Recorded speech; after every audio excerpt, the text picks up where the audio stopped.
Just Benny. So here at Midnight Market, failure is not an option. It's just a stepping stone to greatness. And that's what we're going to talk about in this show. So we're very excited. The two of us are launching this under the iShook brand. So we are just so excited to get going here.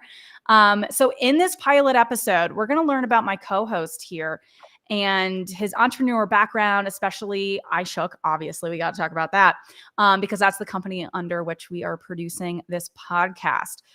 So let's start with this. Can you tell us about your journey as an entrepreneur and how you got started in the world of business? Because I want like a very overarching, like, okay, what was your thoughts going into this? What was your plan? And then we can get into the nitty gritty. Yeah, no doubt. So the reality is, let's go a little bit backwards, right? So if we go backwards, we're here with Kira, our great new host, right, of iShook's show, Midnight Market, which I'm very excited. And I can tell you, it all started. Let's put aside my academic pursuit, but let's go to the business pursuit. So working in a bookstore, being involved in the book industry, in the printing industry, in the publishing industry.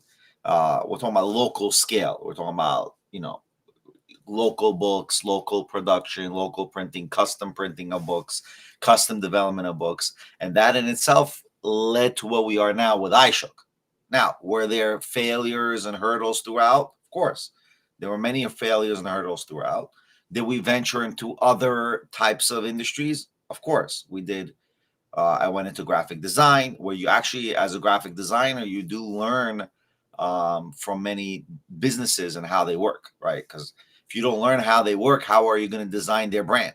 And then I learned from my brand, designer, which is Ben. He's on our iShook.me website. He works for us, and he actually designs all our logos, all our branding.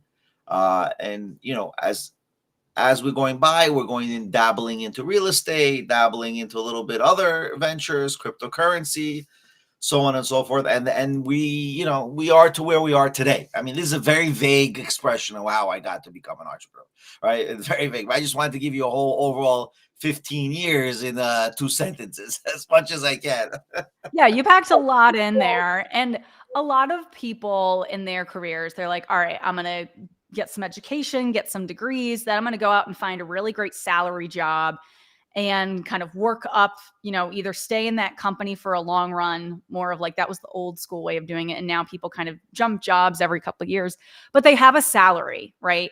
So it is scary as an entrepreneur. And I've experienced this in the last few years of making the jump from having a salary to being like, I'm an entrepreneur where I could make a boatload of money or I could make $0. So what allowed you to say, okay, I'm going to have businesses take the risks that go with that? I mean, what was your mindset going into that? Because a salary job is stable. I mean, you have a family, like there's a lot of things that you've had to think about over the years just for yourself financially. So I look at it as 3 ways. You got the 3 major, and I just thought of this now, by the way. I'm going to tell you what I thought of just now.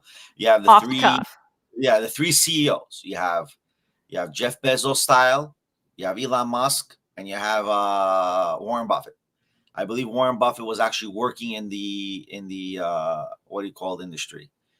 When he started the company, he actually Berkshire. He was still working. He had a job or something. He was doing the funding and the investment banking and all that stuff. I believe so, if I'm not mistaken.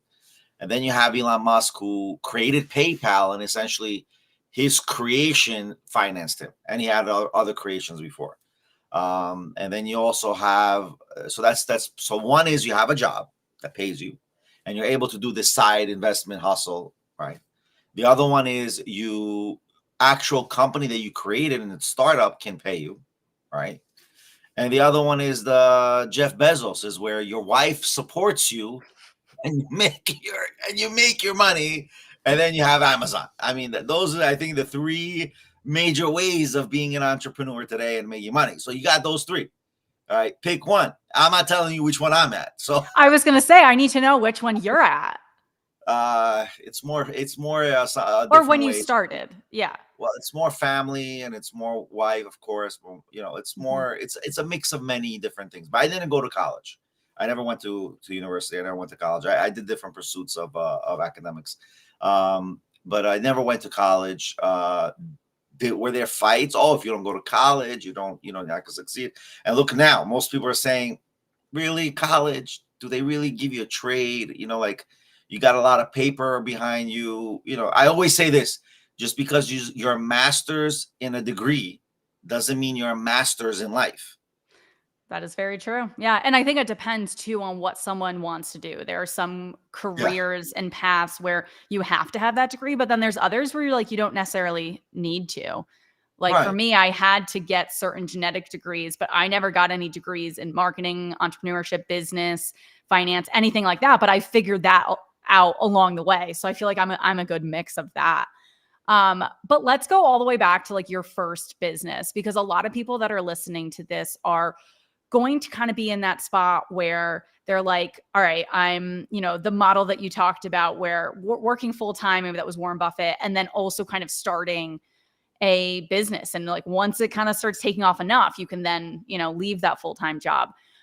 But for you, what was that first business? What was the idea? What went into starting that? Because that, I would imagine, became the basis for what really developed in terms of like your career as a serial entrepreneur.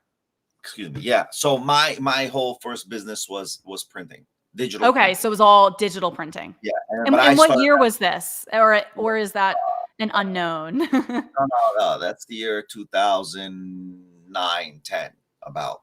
So my Okay. first business was maybe earlier, actually. No, around that time. I mean, I don't Okay. remember exactly, but to be fair, it's around that time. But again, my first business in printing, digital printing, I might have made a mistake getting into it. But the reason why I wanted to get into digital printing was because I started my own magazine in the community locally.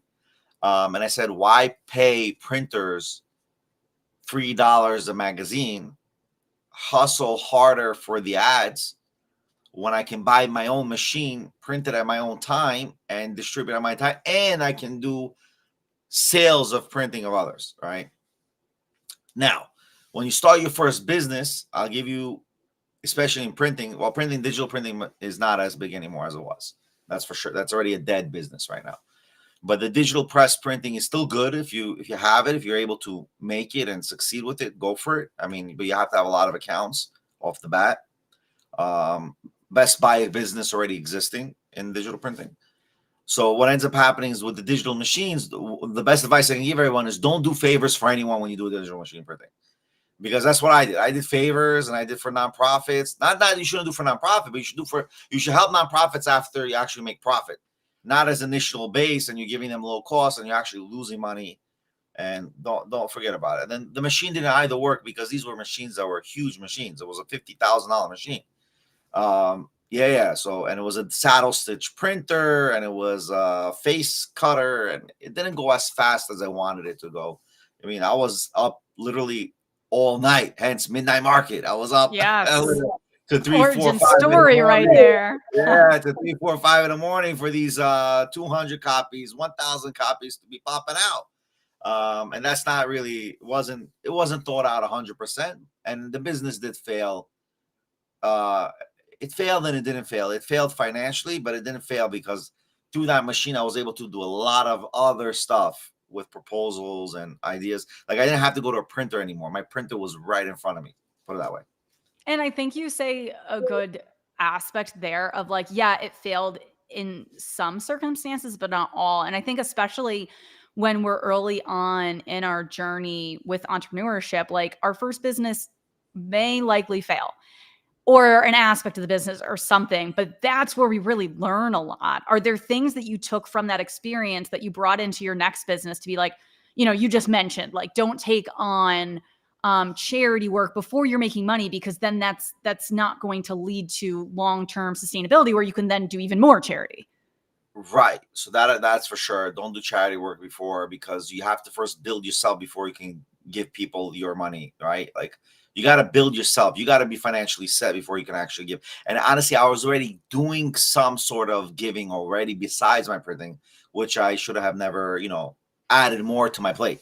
What I would suggest is and realistically speaking, what I would suggest is that every single person who does an entrepreneurship work, he's got to understand, or she's got to understand, or they must understand, whatever. it must be understood, right, that every single project you do, you're 20 to 80. 20% you might win it, 80% you will fail. I mean, and you got to really know what is your failures. And these are unknowns, because if you're starting every new business that's being started, there's no rule book how to start a new business. It's a new business. Hence new rules, new accommodations, new verticals, new horizons, new futures. Like everything is new. Like, and the greatest example is right now Bitcoin and AI. Bitcoin 10 years back, about 14 years back, and then AI now. Like, it's new. Where is it kind of come from? Yeah, AI will be the next blockchain sensation. New, and we have the same thing with the .com, and then the internet, and then social media. Like, we're in the past 30 years, we've been like booming. Besides, I'm just talking software. We're not even talking about hardware, right? In tech, in the tech world. And that's even in the innovations in medical science and holistic science. Yeah, all these things are changing, right? But you think any of those things happen without massive failures? Of course, massive failures. You had the .com crash. You had the many crashes in many of these industries for it to come. You have a Bitcoin crash in 2018. Yeah, you had many crashes. You have people all doubling down against it, and it survived after being beaten like Rocky. Even the mother Russia couldn't take it down. Yeah, What I it mean? definitely, it's like we learn as we go. And sometimes like you got to know, like a lot of times staying in for the long haul can be really advantageous. Like you look at the stock market or something, right? Like that will do, if you put money in 50 years later, I can't imagine a world where you're not making a profit from that, right? In terms of, those stocks being worth more. So there's Well, certain things it's like, unless you put stocks in like a blockbuster. Then, right. Sorry. I meant like S&P 500, just like, yeah. yeah. Yeah. But so I think it's kind of, knowing when to stick in for the long haul for it. So what about on the flip side in terms of notable successes that you've had? We've talked about some of the challenges and things that you experienced. Okay, that was a bit of a failure. But what about like your early on? Like, do you think about what that like first success looks like for you and what went behind that? Well, if you look at financial success, not necessarily a financial gain is a success. I know many companies that have financial gains, but their company is a failure. For example, I'm going to drop it down. We have one company called New Chip, right? New Chip was a company that taught people how to, pitch their business, how to formulate their business. Everything in theory and in education and academia that they had was to the T, to the top, right? But for you to teach me how to do financing, and in turn you have no financing, right? Like you failed in financing, they went bankrupt. So I mean, like, how are you teaching us how to be a New Chip when you yourself are a failure? And I know how they failed. It's very simple. The way they failed because they focused more on the fundraising than the actual business itself. Like they should have really focused on the business and making this business successful, because New Chip could have been the next start engine, right? But they didn't do that. They should have went to that. They never did. And I think that's the failure. I mean, they had money, but the failure as a company is a failure. So, and then you have FTX failure, right? And then with Sam, whatever his name, what do they call him? Sam? What is this? SBD, right? They call him SPD or SF, whatever. Yeah, Sam Bankman, SBF, that's his name. Yeah. SBF. Yes. It's like effing SOB, right? It's A little different. Yeah, A little different. a little bit different, right? So like this guy messed everything up. And then I have this other company, which in LinkedIn I put a post on, and everybody should be very weary of this company. I don't care if I say it, because this company is a Ponzi scheme. It's a scam. And anyone who really wants to get marketing, they can come through us, through our podcast, and they'll get good deals, good conversions. We'll do interviews for minimum amount. And it's called Madwire Marketing 360.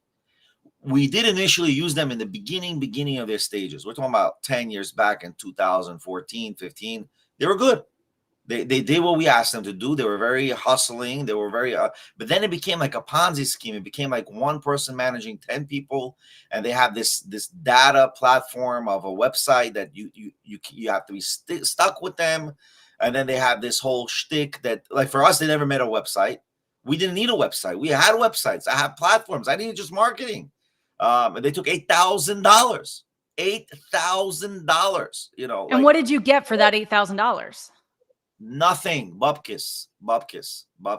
We didn't have a website. We didn't have nothing. I said, give us back the money. We weren't able to get the money. And then we used this virtual financing banking system. I'm not gonna, hate on them, but like, how can you do a chargeback and all your people are in Estonia? Like, how can I talk to them? Like, where's the chargeback? They have no clue how to do a chargeback. Right? It was a disaster, and the whole experience was a disaster. And we had many disasters like this. So New Chip was 8,000, 10,000. Madwire was another 10,000, right? Like, all these companies cost money. You're thinking that you're getting your cut, your money's worth, and you're not getting your money's worth. Now, we did lose in other ways where Apple changes their system, right? We were using a company called Tapjoy. Tapjoy you were able to get like 30, 40,000 users on iShook.com through our ebook platform. And we had over hundreds of thousands of downloads. And what ended up happening, Tapjoy was basically connecting to users when they're playing video games. Our ads would pop up, download our app. What ends up happening, Tapjoy, Apple creates a new rule. And this is where I say people have to be adaptive. Oh, yeah. And when you're creating tech, you got to be so adaptive. Apple says, that's it. We're not letting you share. We're not letting you share. We're not sharing information of individuals anymore. So then we lose the game of advertisement. They changed the whole ad market. And then you got to pivot because you're like, we can't do that anymore. How are we going to keep getting new people in? Right. So Tapjoy had to pivot. And then we said, okay, if you got to pivot, we're not paying you. We're not paying you. Like, you have to pivot. You should have prepared yourselves for such an event and not throw it back at your customer. I mean, like, you got to prepare for that. And I think that raises kind of 2 points. You said adaptability and learning what's new. I think especially if you're a company in the tech space or another space that is just rapidly changing, because you got to stay on top of what's happening now, but also what's coming down the pipeline. I think, you mentioned AI, like that's something that is massive, right? I would say the past year and a half has really changed how so much works now, just people's workflow, how they're able to cut a lot of, the legwork out of things. And then the other thing that you kind of highlighted was just sometimes you end up working with a company and you're like, okay, this is not what I thought it would be.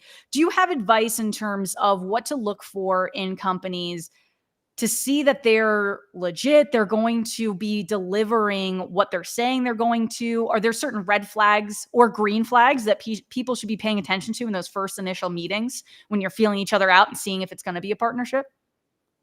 Well, it goes by reputation. That's for sure. Reputation of the company. It also goes by, I would like to meet heads of the company. Like, from now on. Like, as a CEO, you got to respect me and talk to me as a CEO. Like, if you're going to send me your rep to talk to a CEO, I don't want to talk to you. I don't want to deal with your company. Because if you're a startup, and I'm not talking about if you're Jeff Bezos and you're an Amazon, right? Because Amazon is not going to ruin their reputation for Benny, right? They're not going to do that. Right, they're gonna if it's gonna be a deal, you gotta be coming to them because they're a huge resource. They're an arm, right? Or Elon Musk comes to you. You jump and you go and you sit with Elon Musk and do whatever not whatever he wants, but obviously he's a good guy. You're gonna do whatever meeting he'll want to have with you if he calls up on you. But if you're going to a new chip company or any of these Madwire companies, listen, you better sit with me on a call, the CEO. I want to know how you operate. I mean, you want to get from me money for the rest of, like, for a long-term relationship, you better show me the details. And again, the other thing is one thing you always have to look for in a resource. If you are using a resource, are you able to opt out from that resource without any losses? So if, let's say, I hire a company, whatever I'm going to get from this company, will I be able to get a resource? Basically, would I be able to keep the resource for this company? Would I be at a loss, or is it still going to be around for me? So something where if you're working for a company and that relationship doesn't work out, you're still keeping whatever was produced during that time. Am I getting that right? Yes, exactly. Okay. Exactly. So again, if let's say I have a resource, I'm building, I don't know, AI tech. do I keep the codes? Like there's a known fact, Ah, there's a known factor in the industry, in what's it called, in the blockchain industry, right? Not blockchain, graphic design industry. sure. That I, even though I create a graphic for you and I charged you, I don't have to give you my open source files, what took me to create it, right? Those are my open source files. If you want to purchase my open source files, you got to pay me a higher premium or a higher rate for those open source files. So I didn't know that that's the rule. And what do? Whenever I hit any graphic designer, I say, listen, if I'm paying you, I want the open source file. I Hmm. want to be able to open an Illustrator and Photoshop or an InDesign and actually use and work off that product, right? Right. So that's but it's we have to understand there's an industry custom or a standard. Then in the graphic design industry, they don't have to give you the open source file. You have to request it in your agreement. But nevertheless, I want an open source file, right? That's what I want. So in reality is what we are saying is that in everything as an entrepreneur, make sure you get your files. Make sure So you kind of get your like the project files almost. So like I know my partner's a graphic designer on the side, and so yeah, it's not necessarily explicit. Oh, do they get that draft where they can go back and edit if they no longer work with her in the future, kind of thing. So I think that's, yeah, helpful. Like I think that's something that, need to ask about. And from my perspective, different things that I do, I certainly offer that. I'm like, yeah, well, here you go. I'm too not trying many to gatekeep. No doubt, no doubt. But too many businesses have been in a flux where they have a business card and they can't reuse that business card. So what ends up happening, they have to come to me, and I gotta now waste my time to recreate a business card, which should have Hmm. taken me. That's why, by the way, another failure I had in the industry with printing. Like people will come to me for a $25 business card print. I make $10. I printed 1, 2, 3, but they say no, recreate my business card. I'm like, oh my god, this is Yeah, disastrous. like that's totally different. You got to put so much more time into it. I love hearing about all the failures because I feel like that's how we grow and learn. And then hearing from other people's failures is awesome because we can learn from them without having the repercussions of that failure ourselves. So I think that's just like so important. And I think another thing I wanted to ask you about is fast forwarding, because we talked about kind of your origin story a little bit, starting that first business and when was it time to start the second business. So we've covered that. Now, fast forward about 15 years later to today, you now run multiple businesses. So, what advice would you give people that are a little bit further along in their journey where they have a really successful, however that looks like for them, business, and they're like, maybe I should start other businesses? When did you find it was the right time to do that? Or was it kind of the opportunity presented itself and you're like, I'm doing it? Right. So running multiple businesses is not an advice I would give anybody. Ah, interesting. I didn't think you'd Yes. say that. Yeah, I would say that personally. I don't think people are capable of not everybody's capable of running multiple businesses. Um, it's not easy. It's pretty hard. I'm being straight up. It's hard. You got to be very devoted.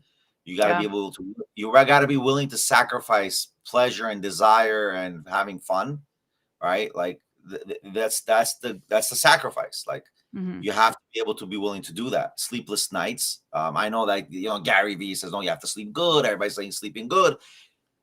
Listen, you want to make it financially. I don't know how by you sleeping and not utilizing that youth that you have to its maximum to get to where you want to get to, right? Hmm. I'm like, when are you going to get to where you're going to get to? It's like Arnold Schwarzenegger said one time when he was pumping iron, right? Like, oh, I'm pumping iron now, and he said when he was younger and he was pumping iron, he never slept, he never stopped. Why? Because when he takes a break, his competition does not take a break. Mm. So then that means they get ahead of you when it comes to bodybuilding and all that. And bodybuilding is important, right? You need that bodybuilding, structure and in his field. So it's all about time. You don't have all the time in the world that you can take a break because your competition is going ahead of you. Now, what a person should always do is figure out what business they have or what entrepreneurial idea they have that will have the least competition as possible, right? Totally agree. Yeah. Find your niche. Right. So the niche is when you're an entrepreneur, you have to be intelligent enough. So that's why I said many people have masters, they have it on paper, but the intelligence is just not there. Like they have a master's on a certain field, but they're the elevator, like, in their mind, doesn't go up to the certain, level in the floor, and therefore they're not able to, conform with it. So that's the major issue that we have here. That's the major issue. So in reality is, you know, you got to be careful in what you're doing, in the sense of, like, you got to be very adaptive, again, like we said before, and also predictive in what could happen, what you need. And I think even within, if someone has a successful business, also looking at what areas that business can expand instead of just creating a whole nother business. That I've done that myself, of figuring out, okay, this is my main service product, but then, okay, well, how else can I reach and offer something to my community and my target audience, and all of that. So I think there's value in that too, because it's, I would imagine, easier to expand a business rather than create a whole new business, and all the branding behind that, building up a customer base. Like, there's so much work that goes into that initial part. And that makes sense. Kind of, I agree with you that when you're starting a business, you do have to devote a lot of time and energy to that. And hopefully it gets to a point where you're like, okay, I can now manage things a little bit better. And when there's more revenue coming in, saying, well, now I can hire some people to do tasks that I don't necessarily need to be doing every nitty gritty part of a task, and just more overseeing. And I'm sure you've kind of experienced that too, because you've hired a lot of people. Right. But then also there's another factor point. No one's going to do the work as best as you will do the work. Right. Right. Right. So no one's going to do it. And then you also have to take in consideration training someone to do, like, I would have to train something. And this is what I learned in typography, right? You're using InDesign, like my forte. It's my cup of tea. And then for me to teach someone to use InDesign the way I use InDesign, with certain, techniques that I use for, pagination, for specialty books, like, for me to teach someone to do that, I would have to now burn weeks at a time to teach that person. Right. And then on top of that, I have to follow through with them and pay that person, when I could have just done it myself in the 2-3 weeks, and just, just formulate my time and done it myself. Like, eventually I would have to teach someone to do it, because I cannot be always hands-on on doing it. But Right. the point is, do I do it now when I don't have the money per se for that person at this moment, or do I wait for later? Right? Mm-hmm. Wait for that. What do I do? Like, you have to know what to do, when to do it, and that's also a learning curve. You don't know when you should be doing what you should be doing, at what time you should be doing it, what moves you should be making. There's no way to really know till you do it. Right. Yeah. Of just figuring it out, and also tasks that you enjoy doing, keep doing that. But Right. things that you don't like doing, or you realize you're not very good at certain tasks, that to me is an opportunity to say, let me hire someone that's going to do a better job at this than I am. And it's something off my plate, and I don't want to do it anyway. So I think that's what I've kind of been focused on the last year, of like, all right, if there's aspects I don't like that the business needs to have done, all right, how can I hire someone internally to be able to do that, and oversee it, right? So it's a little bit different in that sense. But so we've talked about a lot of like your background and everything, but present day, tell us about iShook. I mean, what's the premise? How does it offer something new in the social and digital space? Well, the reality of iShook is to get reality into social space, right? Right. That's the idea, where we're creating real factual citation and information, and digestion of content in its proper way, and that's very important. Like, we need to have that ability, where we're using communication and because we're today, what I look at social media as a form of communication. It's not Certainly. necessarily social anymore. It's just a technological way of communicating, by posting posts, posting videos, and now communicating via the content that you have. But what's lacking in an industry is communication via actual data, right? Like, where's the data? Where's the information?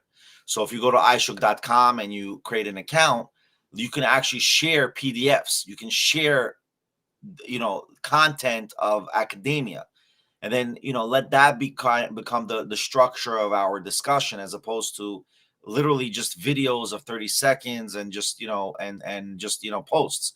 I mean, it's not enough. And then we also incorporate chat gpt into our social media. So that in itself, if you think about it, it's like that's what's important, because with that ability, not everybody, like, listen, not every I'm pretty sure, out of all the people typing and posting, not everybody passed English, at a 98 plus level, right? 98.5, whatever, 98 plus level. Like not everybody is in able to write and formulate properly. So we put ChatGPT AI to help you write what you want. Write what you want it to say and let it help you write it, right? And then review it if you want to change the verbiage.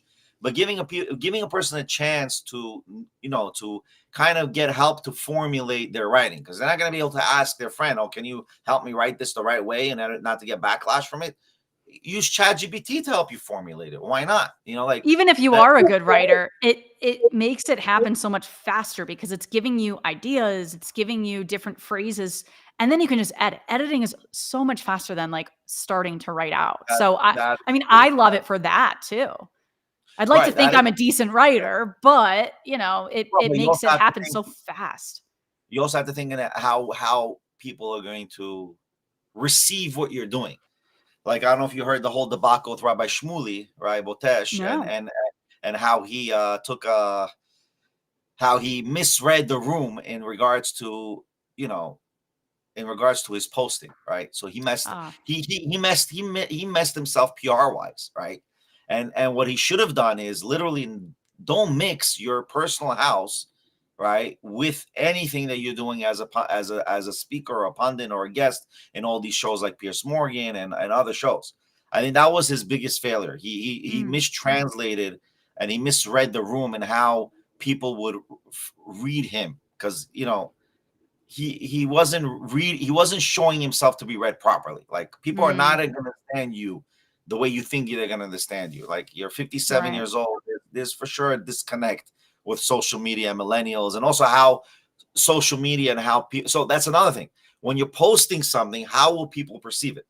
Reality is you never know how someone's going to perceive it. Very Literally never. true. Never will know. So whatever you're going to post, or whatever you're going to do, but a video for sure will be mistranslated, because depending on how you present a video, you're going to be off the wall. So I take it very conservatively. I just say things that are normal, not controversial, and then you're good Right. to go. That's how I look at it. So Right. Know that how is it going to sound if it's taken out of context, right? We see this a lot in politics where yeah, one sentence is taken, played on the news, and we're like, oh my gosh, this politician said this, that. And it's like, all right, well, let's hear the whole paragraph, because sometimes that's where the disconnect is. But keeping that in mind when you are talking and everything. So I understand now the presence or the premise of iShook and where you're coming from. Let's get into a little bit of how you decided what you were going to offer under the iShook network, because there's so many aspects to it, right? One of them is now the podcasting aspect, which obviously is what I'm most excited about. no Shocker, doubt. right? But I Right, right, mean, you right. also mentioned ebooks and then being able to like use, as you said, like ChatGPT integrated to be able to write. So what else can people use iShook for? Well, so let's start how we started as an iShook company. iShook started as an ebook platform where I personally saw a massive disconnect between ebooks and social media. Hmm. Like ebooks was the next thing, right? It is the next thing, right? Yeah. Digital, where I can have not every book I want as a copy. So some books I will want to have a copy in my house, a hard copy, and some books I want just to be in my iPhone or in my iPad. So wherever I go, I have that book with me. A travel kind of companion. And again, I would travel with some hard copy books as well, depending again on the title and the product. Right. So what ends up happening is when you go on social media like Twitter, X, and then you go to Facebook, when you post that you have this new book happening, by the time you're able to discover that book, oh wow, that's an interesting what pops up in my feed. I lose it later, right? So maybe I repost it or I save it. They have the save feature on Instagram and all that, but that still doesn't give me the guarantee that I'm going to go purchase it tomorrow. Even till today, it doesn't have it the way we have on our platform, where you have an ebook, you can share it on our social media platform, and then you can just press the heart button and it wish lists it automatically on our ebook platform. Very So cool. yeah, so we had that feature in our natively created social media platform, iShook.com. But then we changed it, and now we have to add back that component into our platform. So that's going to be done within the couple of months coming, right? So that's for sure going to happen. Now, today, where we at iShook.com and podcasting is, if you hear the whole debacle with TikTok, right, potentially being banned, we have a new platform called ClickTock, Hmm. which is just now available on iOS, literally last week. So we're announcing it here. Wow. Yeah. Daniel Baldwin, our partner in our company, had announced it months ago that it's on the way. He dropped a little bit in his podcast, but ClickTalk is available now. The idea is that what's happening with TikTok itself is becoming more like YouTube. If you think about it, they're not Oh really yeah. becoming Instagram. They're trying to compete with a YouTube, following. So I said, you know what? Let's create a YouTube/Rumble/ TikTok kind of platform. And dude, we're calling it ClickTalk with a Q, CILIQ, Talk TOK. So I suggest everybody to go to ClickTalk, which is powered by iShook.tv, create your own account, right? And start, because we're gonna create a program where we're giving the largest monetization to influencers than any other platform. We will beat the price of any other platform. That's Match or very beat. exciting. Yeah, Yeah, that's very exciting for creators because that's yeah. something that can be very tough. The CPM, the cost per milli or thousand is just is quite low, I would say, especially like on those types of platforms. Yeah. So that's really exciting. And we want to have initially, obviously, the eligibility of those who come in, how many users they're going to bring with them, and then we're going to create a partnership with the initial, let's say, 1,000. Well, we're going to create a fair deal, but I don't want to disclose the deal in this show. Maybe we'll do it in the next show. I mean, I want to Yeah. finalize it. Yeah, Yeah. but ClickTalk is there, and what's good about ClickTalk is like what Rumble does. You go to Rumble, you can import your YouTube videos. ClickTalk, you can do the Nice. same thing. You can also upload the videos. I mean, it's all there, and we're gonna have features eventually in a couple of months, just like TikTok and Instagram and the filters and all the beautiful things that everybody wants, right? So we're gonna have those features as well, and the idea is that we're trying to make it less algorithm based, right? We want it more Interesting. organic. Yeah, we want it Yeah. organic, and why not opt out of an algorithm? Like you should be able to opt out. I don't want to be an algorithm. Don't put me in an algorithm. Like Yeah. I want to be myself, and but you have to give something, like, because how else are we gonna cater to your needs? I mean, sometimes it's Right. good to have. Yeah, it has to go off something. And it's US based, so it's not going to be banned. Oh At yeah, I least mean, not for those reasons, right? That the no, no, issues we no. see with I mean, TikTok for the past what? why would they ban us? I mean, like, why would they ban? Right. So Why it's would they ban us? I'm a good right. guy. I don't do anything Yeah. nefarious like Good to people. invest in a platform that, has potential and all of that. And I mean, there's so many aspects, especially of iShook, that it's very innovative. You're using a lot of your creative juices to be able to come up with this. Where does that come from? I mean, what is your approach when you're like, okay, I want to have a new facet of iShook? How are you able to figure out, all right, this is what's something that's interesting versus this is something that is like, oh, this is going to take off. This is worth investing our time and money in.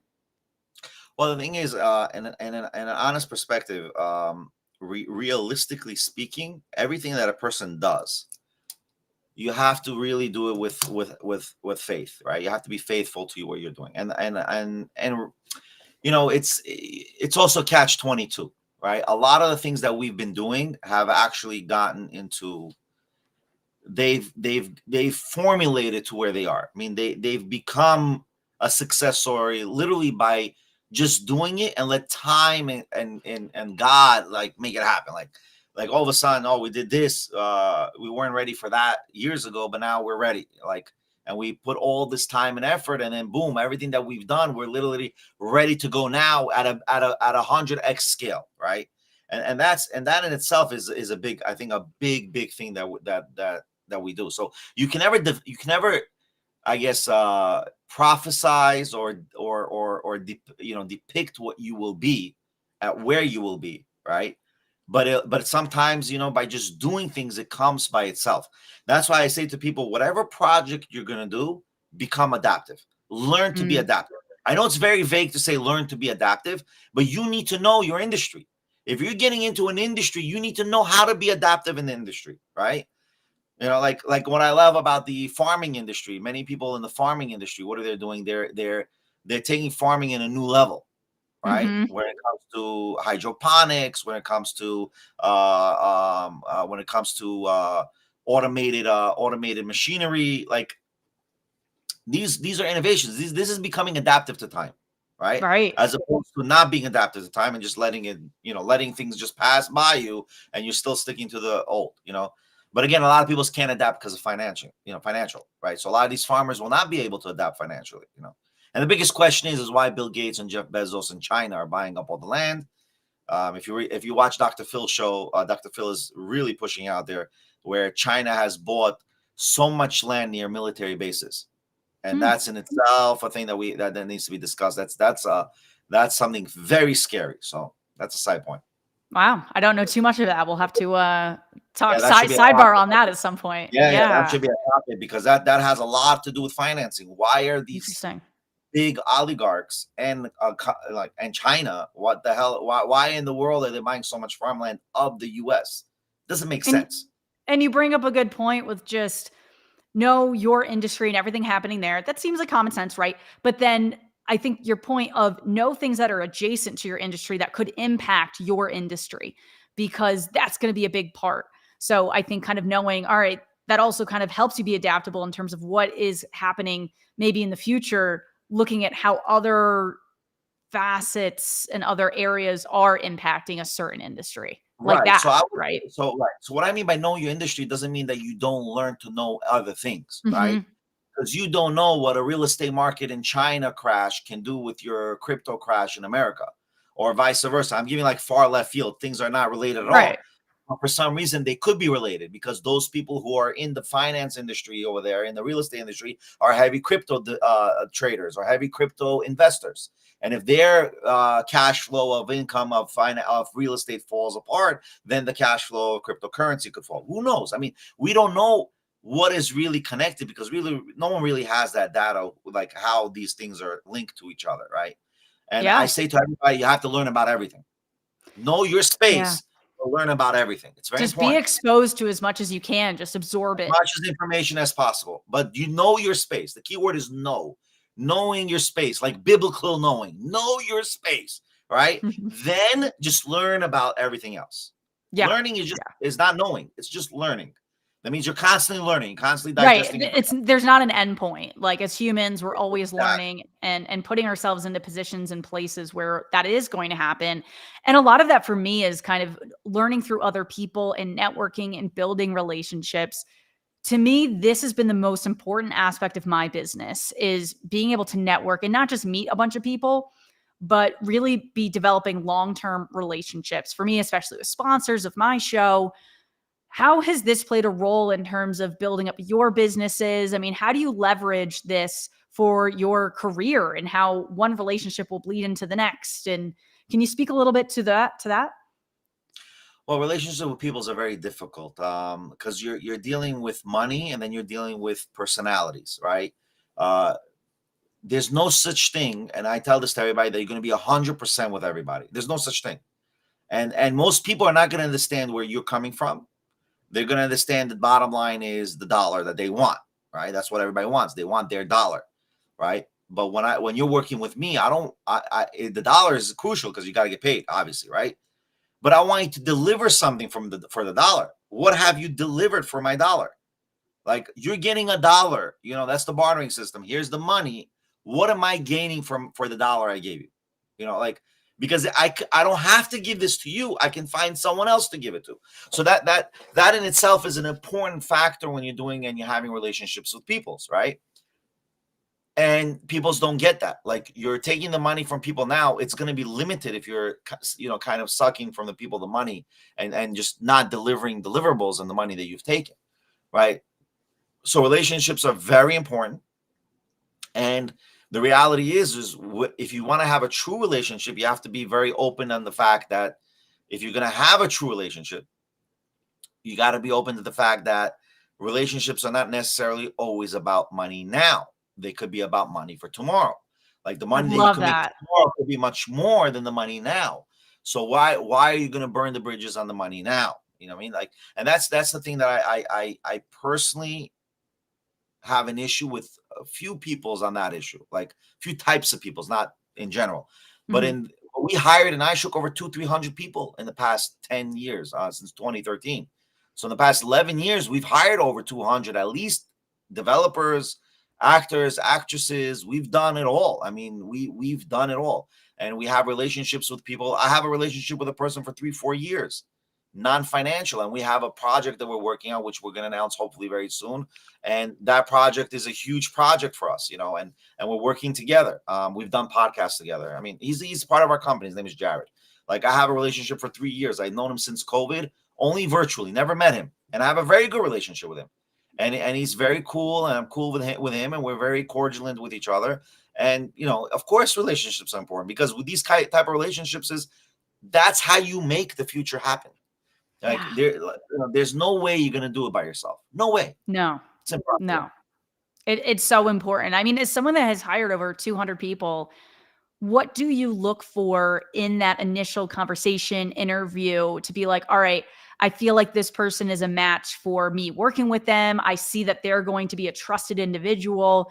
They're going to do high quality work. What do you look for in those conversations for other entrepreneurs that are maybe beginning to hire people? Yeah, so I can tell you one thing. Our first company that we met was in a show. Was in a digital book world show. We met a company. I'm not going to mention the company's name because I like the company. They're a good company. And they had an in-house developer. I'm not going to mention from what country is in. It's not relevant. But I was so frustrated with him, and it was frustrating. They put me on boot camp. This is a website called Boot Camp, I think, and you're basically able to follow through all the resources. Literally, we spent $87,000 to create and match natively an ebook platform. Like, we created our own ebook platform from scratch. Wow. And it was working exactly like Kobo, Overdrive, iBooks, which is Books Now, and all these companies. And we had it all we have it all integrated to social media. Right now, it's being updated, by the way, so it's going to be coming up soon. The new the update for iShook ebook platform. And then we spent $86,000. Of course, we spent more money as the years go by, but it took us a year. Like, I didn't have an ebook platform for a year. We had a skeleton for a big show, but then as an ebook platform, I didn't have it for a year. I'm like, why is it taking so long to make an ebook platform?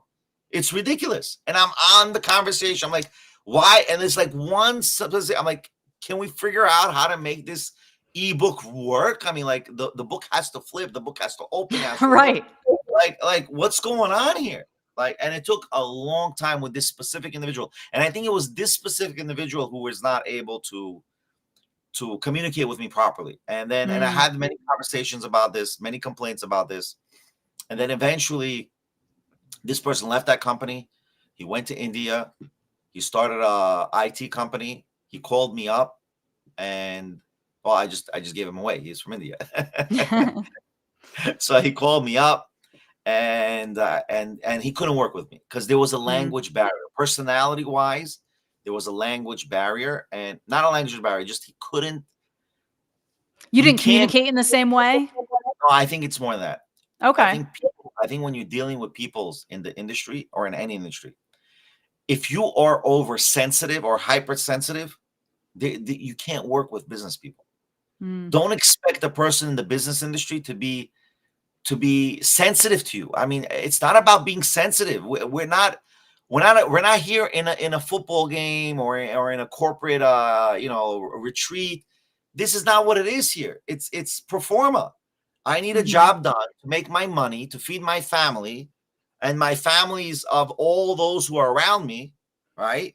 Because I'm responsible to them. You need to perform. And if you're not performing, you're losing for me. So you're making me lose. And we're talking about financial loss. So the reality is you need to start, either conforming with what I want, or say, listen, you can't do it. And I have no problem. I go find the next person to do it. Right. So it's not so complicated. It's about whether you have the ability to conform. And I think that's the biggest problem that people have. They're hypersensitive, their inability to conform. And that's the number one thing that prevents any project from happening. We can't deal with drama in business. Business has no drama. The dollar, the Benjamins, even though my name is Benjamin, the Benjamins cannot retain drama, because if you have drama with dollars and cents, you are going to lose money. That's the bottom line. Time is money, and drama takes up a lot of time. Of course, time is money. And I always tell people, money is never the problem. It's the time. Yeah, right? That's the limiting factor for everybody. Nobody can create more time at this point, right? I mean, now you know why America. That's, by the way, why America is always cashing out on their debts, right? Because who are they taking the money out? They're just cashing out futures of labor from the people of the United States. So they're coming to the people of the United States like a credit card machine and say, okay, we're swiping for the next 10, 20 years, 20, 30 trillion dollars. When Americans are going to be making in 10 years, $200 trillion, right? $500 trillion, right? So it's really essentially all our money. They're just coming, okay, we're going to swipe. Let's take this Black American Express government card, and we're going to swipe 10 trillion, 8 trillion, 20 trillion. Essentially, it's all our money that we're going to be making in the next 20, 30 years.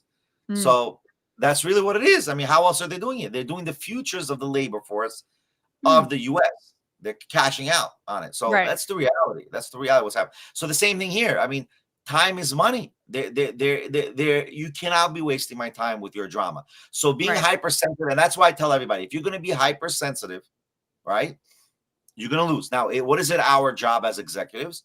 It's our job to be patient with the performer, which I am. Sure. I try to be patient with the performer, but 6 months to 8 months to develop one product is a problem. Right. It's like you need to be able to meet launch deadlines, and there's always so many pieces moving when you're developing a product or service, because you're like, all right, we have this launch date in mind. It may not be public yet, but it's like you need the marketing around that. All right, when that's launched, do we have all of our social and website and all of that? Like there's so much. So when one aspect gets delayed, then it's like you're spending so much time updating the rest. And so, that can be very challenging. And I think a lot of this that you've shared, you've learned from experience, from your successes, from your failures. Are there other ways that you've learned a lot in terms of through podcasts, books? I know obviously having the ebook platform, you must be a reader. Are there things that you recommend for people to consume themselves to be able to learn in those formats? Well, first, the first thing of everything, a person has to learn to consume books and audio that teach you how to comprehend. I think the number one factor in today's society, in a successful society, or a successful entrepreneur, or a successful parent, a successful child, right, is comprehension. If you have the lack of comprehension or the ability to learn to comprehend, you have lost the game of life. That's the bottom line. That's what I say, because comprehension is very crucial. Like every son and daughter has to comprehend. And again, no book is going to teach you that, but some books are going to teach you, basics of comprehension. Some skill. You need to start somewhere. If you don't have it, you got to start somewhere. Like learning to understand your parent is a skill of comprehension, or a parent learning to understand his child or their child. Like a parent not disciplining a child, you don't comprehend your child, because children are not here to be free. They don't have ability to make decisions. It's your obligation to direct them in making decisions, right? To show them how to make a decision. So comprehension is important, because comprehension will define every individual to understand the consequences of their action. Without comprehension, no one will ever understand the consequence of their actions. And once you know that, once you have those skills, then you have to always start learning from everybody as much as you can. Learning does not mean you adopt their system. It just means you have them in the back burner. Because honestly, I tell this to everybody, your experience, Kira, is not necessarily going to help me in my experience in this world. But it could one day, which you never know. But so you put in the back burner. Oh, Kira went through this situation. It seems similar. Let me do what she did in this situation. You know what I mean? Like those are but doesn't mean every experience you've experienced will be an experience that I would need for my own experience in life. right? Or And you my can experience. cherry pick. You can be like, oh, I like what this person is sharing and I'm going to take this, but I disagree with other things they're saying. Like, I think Well, that, I don't know if you should do that, and I'll tell you yeah, why. Because I'll tell you. Okay, let me ask you a question. All right, if let's say you're a contractor, right? Are you going to dismiss every type of tool to build your house? no, You're not going to say I like this hammer over the other hammer. You're going to right. say let me have both hammers here, Hmm. and let's see which one I would need when I need it.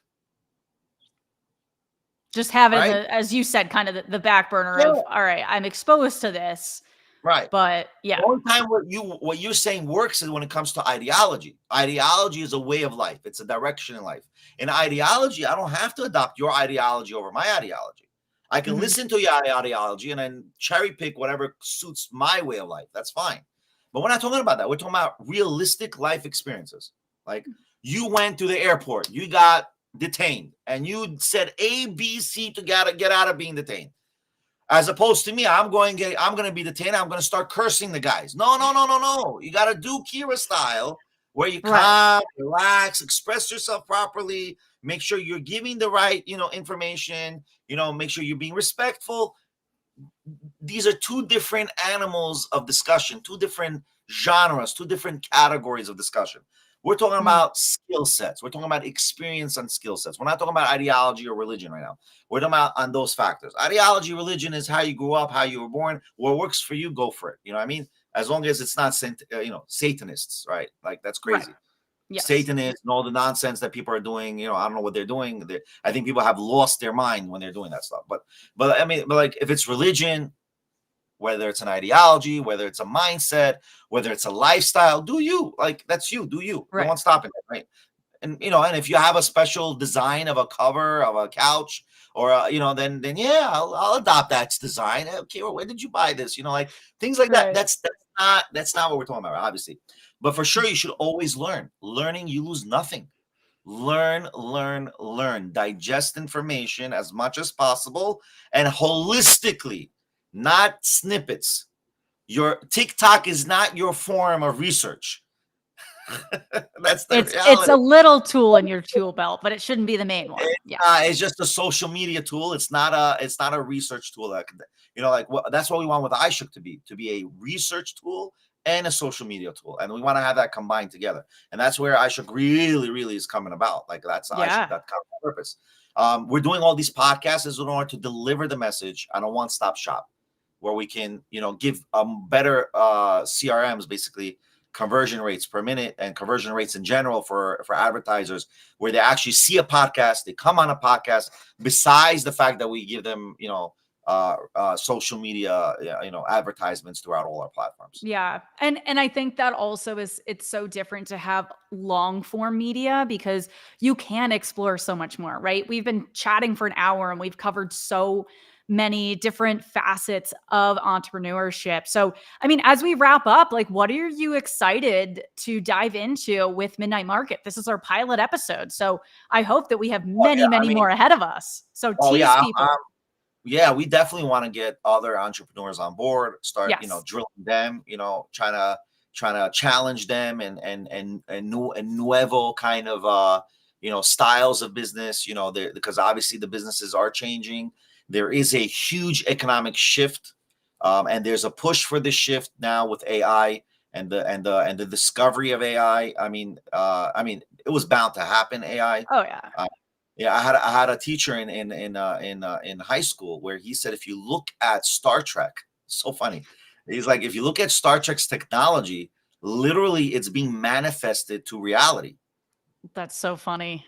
I You mean, think about it. yeah. If the hello, like you're opening and they had a flip phone in Star Trek Mhm. original, right? And then they have like now you could just talk like this, and then you have what's it called? Then you have AI. There was AI in Star Trek, I'll have to take hologram. your word for it because I'm a Star Wars fan. Haven't seen too much Star Trek, so you're Okay, teaching well, me in the Star moment. Wars, I haven't seen the But tech. Well, I have seen tech in regards to space travel, in regards to right, a little rockets bit. based off Star Wars, Yeah, but not as much as Star Trek because they don't have right. whatever they have. But he made a whole lecture about it, so I was just That's so repeating what he cool. said, and he made Yeah. huge correlations with technology. How was it? Because that's when the Motorola's flip phone came out. And he Wow. was like, interesting how the Motorola flip phone came out. And 50 years ago, when they made the first Star Trek movie, there was the flip communication device, right? So Wow. he was trying like what's going on here? You see, there's a manifestation, and then as you look now, 20 years now from 2000 when he said it, 24 years, and you see there's massive manifestations of touch screens and so on and so forth of what you Yeah. have in these movies are now becoming reality. So there, Oh, I think definitely. we as humans manifest the future in a sense in the movie industry or in our imagination. But I believe strongly that's only a small percentage. It doesn't mean that Oh, yeah. 98% of movies were manifesting reality. I think I hope 98% not, because the of movies horror are not. movies, let's Yeah, not we're have not. that, We don't right? want, that's not manifesting a good manifestation at all. I mean, that's Yeah. the reality. That's why I see Yeah. in And I have to agree with you. I think I'm most excited to dive into AI in this show because I think, we'll have many episodes where we're, referencing that or just we're really focused on that for episodes. But yeah, I think that's a wrap for our pilot episode here. So I hope right. Just one everybody last plugin. enjoyed. One last Yeah. plugin. iShook.ai. Look it up. We have a lot of AI tools over there that everyone can use. Just go on it. And there's I think a free trial version, but iShook.ai. I mean that's our AI Amazing. platform that everyone can use. I will use it to prep for our future podcasts. Yeah, why not? You good. Yeah. Yeah. Just But don't yeah, break down. I give you creds on it. Since you're free sweet. creds. I was hoping that would happen. Yeah, Yes. definitely, Yeah, definitely. All right, go ahead. definitely. All right, But so yeah, if everybody can rate and review us on Apple, Spotify, wherever you're listening and watching this, especially where we are broadcasting this live, comment, share it. We really want to be able to interact with you. Send us questions. So we'll have lots of information in the show notes for this episode. But thank you, Benny, for being the first guest / co-host. So this is kind of a fun way to start the show. Again, I'm Keir Deneen, CEO of DNA Today, and I am very excited for the future of this show. awesome. Have a good